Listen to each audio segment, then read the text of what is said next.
নমস্কার, আমি তারাশঙ্কর। আপনাদের এই চ্যানেল স্টার অ্যাস্ট্রো ডিভাইনে আপনাদের হার্দিক অভিনন্দন জানাই। আজকের কিন্তু জ্যোতিষীয় আলোচনা বৃশ্চিক রাশির এই বছরে 2024-এর শেষ 4 মাস সেপ্টেম্বর, অক্টোবর, নভেম্বর এবং ডিসেম্বর, এই 4 মাস, শেষ 4 মাস আপনাদের কেমন কাটতে চলেছে তারই প্রেক্ষাপটে আজকের এই আলোচনা। ভিডিওটি পুরোটি দেখতে থাকুন, কারণ আপনাদের কাছে কি কি পজিটিভ রেজাল্ট, কি কি নেগেটিভ রেজাল্ট আসতে পারে পুঙ্খানুপুঙ্খভাবে কিন্তু তুলে ধরার চেষ্টা করব। তাই শেষ পর্যন্ত ভিডিওটি দেখতে থাকুন।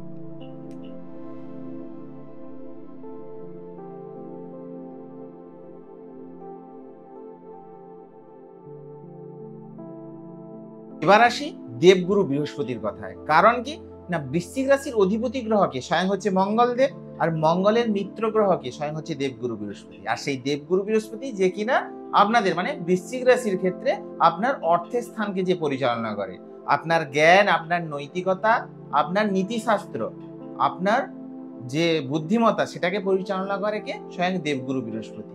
সেই দেবগুরু বৃহস্পতি বর্তমানে কোথায় গোচর করছে না, আপনাদের 7th হাউসে বসে আছে। এমনকি দেবগুরু বৃহস্পতি আপনার আকস্মিক যে ধনপ্রাপ্তি, সে জায়গাটাও কিন্তু উনি পরিচালনা করেন। সে কোথায় এখন বর্তমানে বসে আছে? যেহেতু 7th হাউসে, এবং 7th হাউসে বসে পুরো বছরই, বিশেষ করে সেপ্টেম্বর, অক্টোবর, নভেম্বর, ডিসেম্বর, পুরো 4 মাসই কিন্তু আপনাদের ওই জায়গাতেই থাকবেন। তবে 9ই অক্টোবর দেবগুরু বৃহস্পতি কিন্তু বৃষ রাশিতে বক্রী হবেন, থাকবেন পুরো বছরই। তাহলে 7th হাউসে কিন্তু দেবগুরু বৃহস্পতির অবস্থান থাকবে পুরো বছর। এখানে কি করবে দেবগুরু বৃহস্পতি? আপনার ক্ষেত্রে, জীবনের ক্ষেত্রে যে হার্ডেল বা সমস্যাগুলো আসবে, মানে ধরুন পরবর্তীকালে ভিডিওতে বলবো যে প্রত্যেকটি গ্রহ নিয়ে বলবো, তো কে আপনাকে হার্ডেল মানে আপনার জীবনে হার্ডেল আনতে পারে সেটাও আমি বলবো।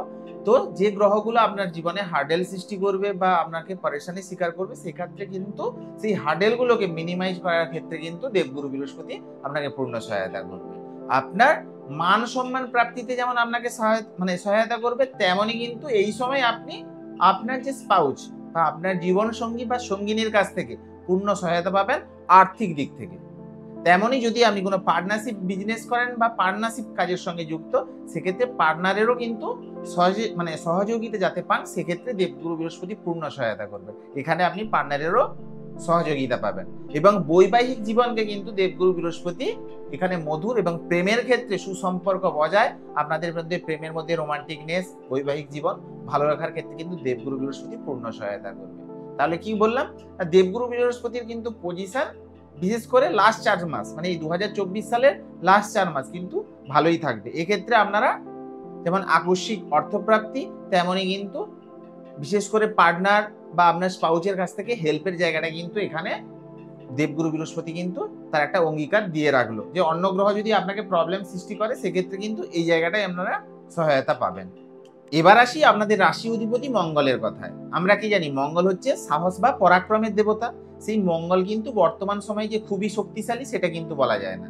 কারণ বৃশ্চিক রাশির ক্ষেত্রে তার রাশি অধিপতি কিন্তু তার রাশি থেকে 8ম হাউসে গোচর করছে, মানে মিথুন রাশিতে, এবং থাকবে কিন্তু এখানে 20শে অক্টোবর পর্যন্ত মঙ্গলের পজিশন।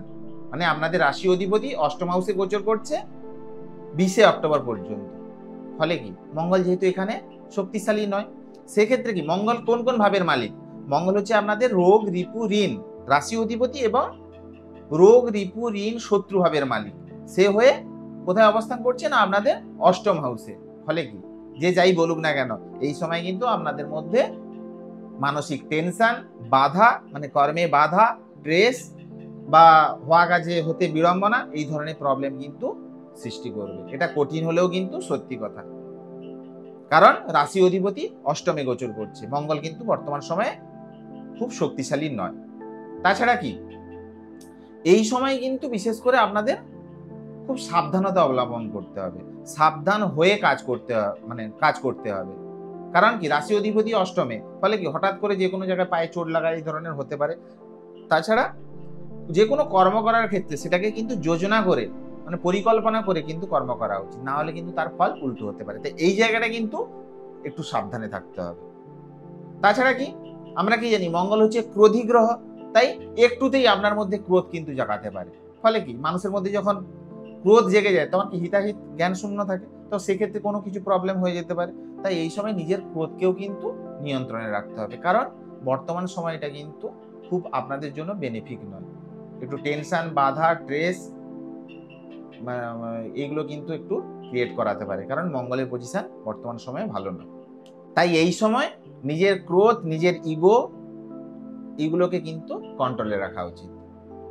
তাছাড়া 20 অক্টোবরের পর মঙ্গল কোথায় যাবে না আপনাদের 9th হাউসে, মানে আপনাদের ভাগ্যস্থানে। কোথায়, কোন রাশিতে না কর্কট রাশিতে গোচর করবে, যেটা আবার মঙ্গলের নিচ ক্ষেত্র। তাহলে কি 20 অক্টোবরের পর মঙ্গল তার নিজ ক্ষেত্রে মানে আপনার ভাগ্যস্থানে গোচর করবে। মঙ্গলকে আপনাদের রাশি স্বামী এবং আপনাদের শত্রুভাবের স্বামী হয়ে কোথায় আপনাদের ভাগ্যস্থানে নিচস্থ হচ্ছে। তাহলে কি মঙ্গল তো আবার কমজোর হয়ে পড়বে। তাই মঙ্গলের কাছ থেকে এই সময় কিন্তু শুভ ফল এক্সপেক্ট করা কিন্তু মূর্খামি হবে, কারণ মঙ্গলের পজিশন কিন্তু গোচরে ভালো নয়। ফলে কি ভাগ্যক্ষেত্রে নিচস্থ হচ্ছে মঙ্গল। ফলে কি হওয়া কাজে বাধা, ভাগ্য বিড়ম্বনার শিকার কিন্তু এই সময় আপনারা হতে পারেন। ভাগ্যের পূর্ণ স্বাদ না পাওয়া, তাছাড়া কি নবম স্থান থেকে পিতার বিচার করা হয়, পিতার সঙ্গে মতের অমিল, পিতার প্রপার সহযোগিতা না পাওয়া, এই ধরনের কিন্তু সমস্যা আপনাদের ফেস করতে হতে পারে। বিশেষ করে নভেম্বর মাস পুরো, 20 অক্টোবরের পর নভেম্বর মাস পুরো এবং ডিসেম্বরের 3 তারিখ পর্যন্ত প্রায় পুরো মাসই প্রায় কিন্তু মঙ্গলের পজিশন কিন্তু খারাপ থাকবে। ফলে একটু কর্মেও বাধা কিন্তু সৃষ্টি করাবে এখানে মঙ্গল। তাছাড়া মঙ্গল যখন কর্কট রাশিতে নিচস্থ থাকবে তখন কিন্তু আপনাদের বিশেষ করে ব্যাক পেন রিলেটেড ইস্যু এই সময় কিন্তু ফেস করতে হতে পারে। বা ধরুন বিশেষ করে মঙ্গল কর্কট রাশিতে যখন প্রবেশ করবে তখন কিন্তু চেস্ট পেন বা লাংসের সমস্যা, এই ধরনের সমস্যা কিন্তু দেখতে পাওয়া যায়, বা এই ধরনের সমস্যা আপনাদের ফেস করতে হতে পারে। তাই এই সময় কিন্তু ফুললি অ্যালার্ট থাকবেন। তাছাড়া শেষে উপায় বলবো, অবশ্যই কিন্তু ফলো করুন, সেক্ষেত্রে কিন্তু এই ধরনের প্রবলেম থেকে ফুললি আপনি নিজাত পাবেন এবং সেখান থেকে মিনিমাইজ করতে পারবেন যে কোনো ধরনের সমস্যা। অবশ্যই ফলো করুন। এবং এবার কি বলছিলাম যে মঙ্গল যখন কর্কট রাশি থাকবে তখন কিন্তু বিশেষ করে যেমন লাংসের সমস্যা তেমনই বললাম, তেমনই কিন্তু পেশির টান, পেশির পেন, এই ধরনের সমস্যা, বা ধরুন জ্বর, সর্দি কাশি, কোমরে ব্যথা, ব্যাক পেন ইস্যু, এই ধরনের সমস্যা কিন্তু ফেস করতে হতে পারে। এবং এর প্রভাব কিন্তু যারা শিক্ষার্থী সেই ছাত্রছাত্রীদের উপরও কিন্তু এই সময় পড়তে পারে। তো এই জায়গায় এই সময় কিন্তু বিশেষ করে ফুললি অ্যালার্ট থাকা আপনাদের ক্ষেত্রে বিশেষ উপযোগী হবে। তাছাড়া রাহু এবং মঙ্গলের পজিশন যদি দেখবেন নবম পঞ্চম অবস্থান, সেক্ষেত্রেও কিন্তু এটা আপনাদের ক্ষেত্রে বেনিফিট হবে না এই সময়। বিশেষ করে এর এফেক্ট কার উপর পড়বে না সন্তানের প্রতি এবং আপনার বুদ্ধিমত্তার উপর কিন্তু তার এফেক্ট ফেলতে পারে। তাই বর্তমান সময়টা কিন্তু অ্যালার্ট থাকাটাই আপনাদের ক্ষেত্রে খুবই জরুরি এবং উপায় ফলো করবেন। শেষে বলবো অবশ্যই ফলো করুন। এবার আসি আপনাদের কেরিয়ারের বিষয়ে। আপনাদের কেরিয়ারের লর্ডকে স্বয়ং হচ্ছে সূর্যদেব। সেই সূর্যদেব কিন্তু বর্তমানে আপনাদের কর্মভাবেই কিন্তু গোচর করছে। ফলে কি 16ই সেপ্টেম্বর পর্যন্ত, মানে সেপ্টেম্বর মাসের শুরু 16 দিন কিন্তু আপনাদের জন্য খুবই বেনিফিট, কারণ এই সময় নতুন কর্মপ্রাপ্তি বা কর্মযোগাযোগ এই সময় আপনাদের মিলতে পারে। কর্মক্ষেত্রে প্রমোশন আদিও হতে পারে। যারা কর্ম খুঁজছেন তাদের ক্ষেত্রে কিন্তু এটা সুবর্ণ সময়, কারণ যে কর্মের লর্ড সূর্যদেব সে তার নিজের হাউসে মানে সিংহ রাশিতেই বর্তমানে গোচর করছে। তবে 16ই সেপ্টেম্বরের পর কিন্তু সূর্য গোচর করবে আপনাদের লাভভাবে, মানে আপনাদের একাদশ হাউসে থাকবে 17ই অক্টোবর পর্যন্ত। এই সময় কিন্তু লাভভাবে সূর্য কিন্তু ভালো ফল দেয়, সেটার ক্ষেত্রে কোনো বেনিফিট নয়, কিন্তু সেখানে বর্তমানে গোচর করছে কেতু। সূর্য কেতুর গ্রহণ যোগে নির্মাণ করবে 16ই সেপ্টেম্বরের পর, 16ই সেপ্টেম্বর থেকে 17ই অক্টোবর। ফলে কি এই সময় কিন্তু কর্মক্ষেত্রে বিশেষ করে 16ই সেপ্টেম্বরের পর কিন্তু কর্মক্ষেত্রে একটু বেশি মেহনত করতে হতে পারে, কর্মক্ষেত্রে একটু যারা এফোর্ট দিতে হতে পারে, বা হওয়া কাজটা হয়ে আসছিল হঠাৎ করে একটু বাধার সম্মুখীন, কারণ সূর্য কেতু গ্রহণযোগ কর্ম থেকে আপনাকে ডিটাচ করার চেষ্টা করবে। তাছাড়া যদি মাসের শুরুতে দেখেন প্রথম যে 16 দিন 16ই সেপ্টেম্বর পর্যন্ত, সেপ্টেম্বর মাসের প্রথম শুরু 16 দিন, সেখানেও কিন্তু শনির দৃষ্টি পড়ছে কিন্তু আপনাদের কর্ম হবে। ফলে কি যে কর্মটা করছেন হয়তো প্রমোশন হলো, বা ধরুন কর্মে পদোন্নতি হলো, বা ধরুন কর্মক্ষেত্রে নতুন কর্ম পেলেন, কিন্তু কর্মকে নিয়ে স্যাটিসফ্যাকশন অভাব দেখা দেবে, কারণ শনির দৃষ্টি ডাইরেক্ট কিন্তু আপনাদের কর্মভাবের উপর পড়ছে। সেক্ষেত্রে কর্মকে নিয়ে দুশ্চিন্তা, যে যেটা করছি এটা কি করতে পারবো, এটা আমার মনে হয় ততটা সুইটেবল মনে হচ্ছে না, এই ধরনের মনের মধ্যে কিন্তু সিচুয়েশন ক্রিয়েট করা হবে। 16ই সেপ্টেম্বর থেকে 17ই অক্টোবর পর্যন্ত সূর্য এবং কেতুর গ্রহণযোগ। ফলে কি যেমন আগেই বললাম একটু বাধা মানে সম্মুখীন, কর্মকে নিয়ে একটু টেনশন ক্রিয়েট করাবে, মেহনত জাদা করাবে, পরিশ্রম জাদা করতে হবে, ফল কিন্তু একটু কম সেক্ষেত্রে পেতে পারে। তাছাড়া একাদশভাবে সূর্য কেতুর গ্রহণযোগ, ফলে কি বড় ভাই বোনের সঙ্গে রিলেশনশিপে কিন্তু প্রবলেম ক্রিয়েট করাতে পারে। তাছাড়া কি হতে পারে এই সময় ফরেন ট্রাভেলে বাধা, যে কোনো বাধা সৃষ্টি হলো, বা বাড়িতে কোনো মাঙ্গলিক কাজ বা অনুষ্ঠান হওয়ার কথা ছিল, দেখবেন সেখান থেকে কোথা থেকে প্রবলেম চলে এসছে, বাধা সৃষ্টি হচ্ছে, আপনি নিজেই কনফিউজ হয়ে যাবেন কি হচ্ছে, সবই তো ঠিক ছিল, হঠাৎ করে কেন বাধা আসছে। সেটাও কিন্তু একাদশভাবে সূর্যকেতু গ্রহণযোগের দরুন এই ধরনের সমস্যা কিন্তু ক্রিয়েট হতে পারে। তবে 17ই অক্টোবরের পর কিন্তু রবি আপনার দ্বাদশভাবে গোচর করবে, যেখানে তার হচ্ছে নিজ রাশি মানে তুলা রাশিতে গোচর করবে। ফলে কি কর্মভাবের অধিপতি দ্বাদশভাবে মানে 12th হাউসে গিয়ে নিজ হচ্ছে, মানে আরো কমজোর হয়ে পড়ছে। ফলে কি কেরিয়ারে বাধা, কর্মের জায়গায় সমস্যা ক্রিয়েট করাবে। 17ই অক্টোবর থেকে 17ই নভেম্বর সমস্যা ক্রিয়েট করাবে। পায়ের যে কোনো ধরনের প্রবলেম এই সময় ক্রিয়েট হতে পারে, পেটের সমস্যা এই সময় দেখা দিতে পারে। তাছাড়া এই সময় কিন্তু চোখ বা হাড়ের সমস্যা ক্রিয়েট করাতে পারে। রবিকে সম্মানের কারক গ্রহ, রবি তো সম্মান, সূর্য তো অথরিটি। ফলে কি এই সময় সে যেহেতু নিজ হয়ে যাবে, মানে সেই তাহলে কিন্তু আপনার সম্মানের জায়গাটা একটু ডাউন পজিশনে যাবে। শত্রুরা এই সময় আপনার উপর হাবি হতে পারে, বা হাবি হওয়ার চেষ্টা করতে পারে, বা কোশিশ করতে পারে। তাছাড়া এই সময় ফরেন ট্রাভেলের ক্ষেত্রে রুকাওয়াট, কর্মের ক্ষেত্রে বাধা, এই ধরনের সিচুয়েশন কিন্তু ক্রিয়েট করাবে, বিশেষ করে 17ই অক্টোবর থেকে 17ই নভেম্বর, কারণ রবি সেই সময় কিন্তু নিচস্থ অবস্থায় থাকবে। তাছাড়া এই সময় লং ডিস্টেন্স ট্রাভেল কিন্তু আপনাদের ক্ষেত্রে কষ্টপ্রদ হতে পারে। তবে 16ই নভেম্বরের পর, 16ই নভেম্বর থেকে 16ই ডিসেম্বর বা 17ই ডিসেম্বর ধরুন, এই সময় কিন্তু সূর্য কিন্তু আপনার রাশি মানে বৃশ্চিক রাশিতে প্রবেশ করবে। এখানে কিন্তু বৃশ্চিক রাশি হচ্ছে সূর্যের মিত্র রাশি। ফলে কি সূর্য এখানে কিন্তু বল প্রাপ্ত করবে। এই টাইমটা কিন্তু আপনাদের জন্য বেনিফিট হবে। তাছাড়া 16ই ডিসেম্বরের পর থেকে বাকি মাসটা কিন্তু সে আপনার ধনভাবে প্রবেশ করবে। ফলে কি মানে এই বছরে 2024-এর শেষে যেতে যেতে আপনাকে হঠাৎ করে অর্থপ্রাপ্তির জায়গা তৈরি করছে, আপনার মান সম্মান কেরিয়ারের জায়গাটা আবার স্টেবল করবে সূর্যদেব। তাই এই সময় যদি আপনি প্রত্যহ সূর্যকে অর্ঘ্য দেন, সেটা কিন্তু আপনাদের মান সম্মান এবং কেরিয়ারের প্রতিষ্ঠা পেতে আপনাকে সাহায্য করবে। কেরিয়ারে যদি অবস্ট্রাগল আসে বা অথরিটির কাছ থেকে যদি অবস্ট্রাগল আসে, সেক্ষেত্রে কিন্তু সূর্যার্ঘ্য যদি দেন, সেক্ষেত্রে কিন্তু সূর্য স্টেবল থাকবে, নেগেটিভ ফল কিন্তু আপনাকে দেবে না। বিশেষ করে যারা শ্বাসকষ্টে ভোগেন বা শ্বাসকষ্টজনিত প্রবলেম যাদের মানে ফেস করছেন বা ফেস মানে যদি করেন, সেক্ষেত্রে আদিত্য হৃদয়ং স্তোত্রম, সেক্ষেত্রে আপনাদের মানে ক্ষেত্রে কিন্তু খুবই বেনিফিট হবে। এই সময় আদিত্য হৃদয়ং স্তোত্রম প্রত্যহ পাঠ করুন, সেটা কিন্তু আপনাদের জন্য ভালো ফলই কিন্তু বয়ে নিয়ে আসবে। এবার শুক্রের বিষয়ে বললে, শুক্র কিন্তু 18ই সেপ্টেম্বর পর্যন্ত কিন্তু আপনার লাভভাবে নিচস্থ অবস্থায় থাকবে।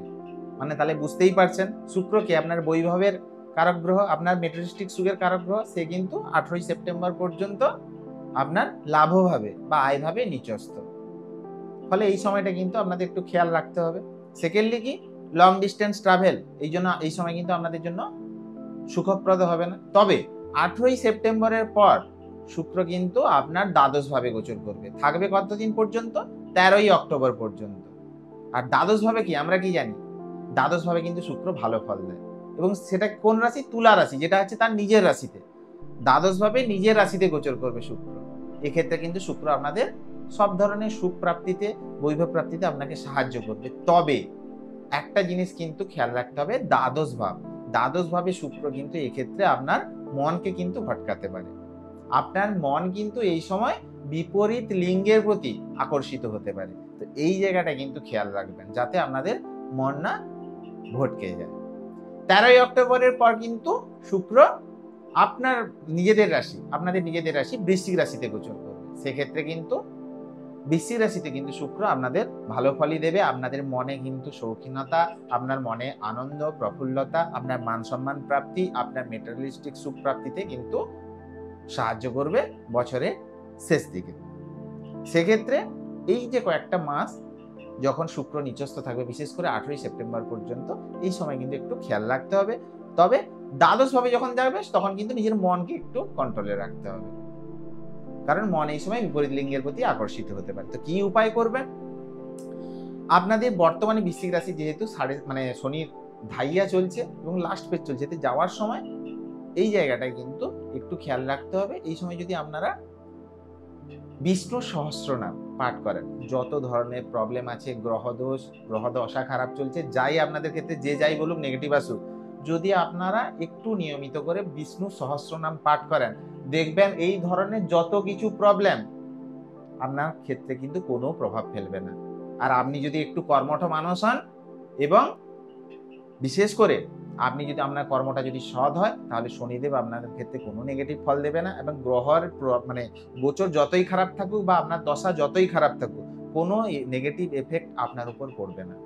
আপনি জীবন ক্ষেত্রে বা জীবন যুদ্ধে আপনি এগিয়ে যাবেন এবং সব ক্ষেত্রে পজিটিভ ফল পাবেন। শুধু আমার কথা যদি মানেন, করুন, করে দেখুন, তারপরে আমাকে জানাবেন। বিষ্ণু সহস্রনাম পাঠ করুন, প্রত্যহ না যদি পাঠ করতে পারেন এটাকে নিয়মে নিয়ে আসুন। বিষ্ণু সহস্রনাম শুনুন, খুবই উপকারী। সব ধরনের গ্রহ দোষ, গ্রহ গোচর যাই প্রবলেম আসুক সব মিনিমাইজ হয়ে যাবে বিষ্ণু সহস্রনাম পাঠ করুন। এটা আপনাদের ক্ষেত্রে এফেক্টিভ হবে। এবার আসি, যদি ভিডিওটি ভালো লাগে অবশ্যই চ্যানেলটিকে সাবস্ক্রাইব করুন এবং পাশে থাকা অল নোটিফিকেশন অপশানে অবশ্যই ক্লিক করুন, যাতে আমি নতুন ভিডিও আপলোড করলে সবার প্রথম আপনাদের কাছে পৌঁছে যায়। ভালো থাকুন, সুস্থ থাকুন। ওম নমঃ শিবায়, জয় জগন্নাথ।